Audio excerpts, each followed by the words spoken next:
La bobine est un dipôle symbolisé par le schéma ci-dessous. Nous sommes en convention récepteur, c'est-à-dire le courant I et la tension U sont dans le sens opposé.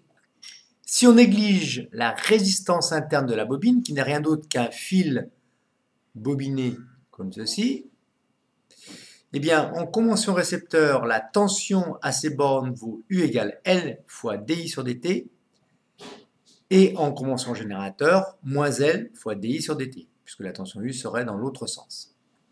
L est appelée l'inductance de la bobine. Son unité est le Henry, symbole grand H. Cette bobine nous permet d'avoir une inductance grand L variable en déplaçant cette pièce métallique, donc en déplaçant le curseur qui peut se déplacer sur ce bobinage. Observons l'effet d'une bobine d'inductance grand L égale 10 Henry dans un circuit. Ce circuit comporte un générateur de 10 volts, un interrupteur et une résistance de 1 ohm. Nous allons visualiser la tension aux bornes de cette résistance comme U égale RI égale 1 fois I. Eh bien, les variations de la tension U visualisées ici seront proportionnelles aux variations de courant I. On bascule l'interrupteur en position fermée.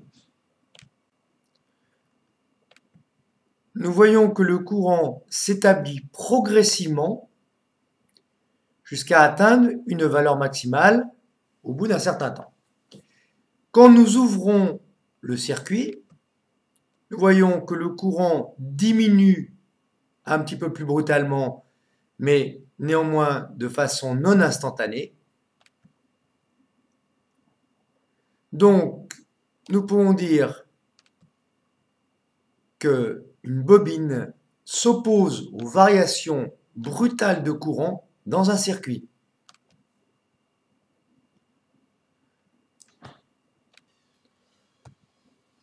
Observez maintenant comment évolue la tension aux bornes de cette bobine, sachant que la tension borne de la bobine vaut L fois D de I sur dt. Inductance fois la dérivée du courant I par rapport au temps. On bascule l'interrupteur sur ON. On voit que la tension aux bornes de la bobine diminue rapidement jusqu'à obtenir la valeur de 0 volts. Pourquoi? Eh bien, nous voyons que le courant I en régime permanent est constant, puisque U égale RI 1 fois I. On a donc I égale 10 ampères dans ce cas-là. En régime permanent, le courant est constant, donc que vaut la tension de la bobine? Eh bien, L fois la dérivée du courant par rapport au temps, comme I égale constante, la tension de la bobine est nulle.